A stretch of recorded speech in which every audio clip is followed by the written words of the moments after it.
Debbie, the researcher. And I'm Judy, the athlete, and we're here to help you better your best. In archery, the target is very distinct. It's 5 colors, at least in Olympic archery. It's 5 colors, yellow in the middle and goes out to white on the end. And it's very distinctive.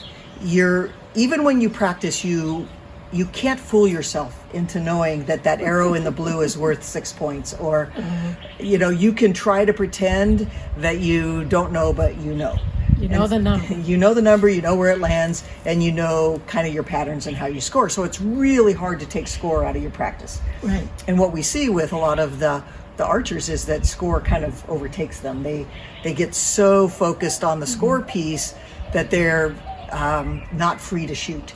It really constrains them and gets them a little bit crazy. So one of the things that I've done in the past is come up with just sort of random shape targets.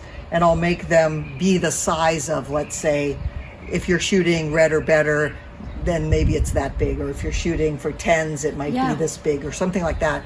And that's all they have to aim at. But it's not a circle.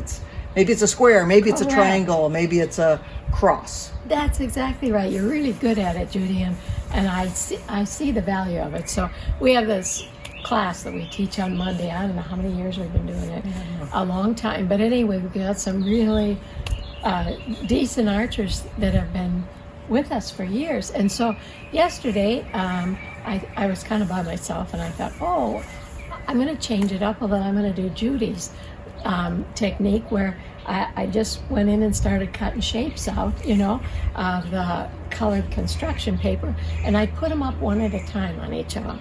And they were just what you said. One was the all the gold 9 and in, and then actually that was the biggest one. So it was squares and cross, and I kept putting one up at a time, and all the kids did was hit it, you get a point. You don't hit it, you don't get a point.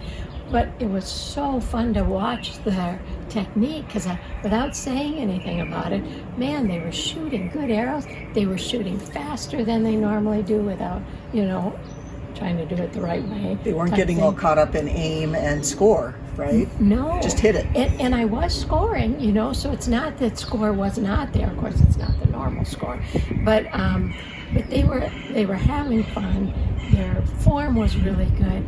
They were getting the shots off a lot easier.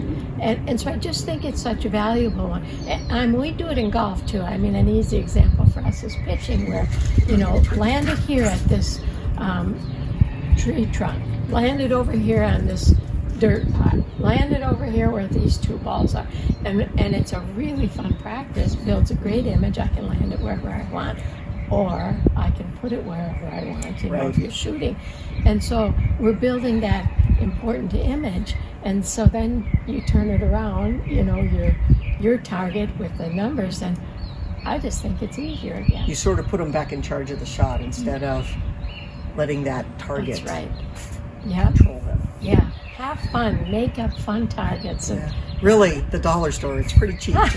That's right. Go get some poster board and make some funny shapes. It doesn't have to be anything special. Yeah. It'll help you better your best.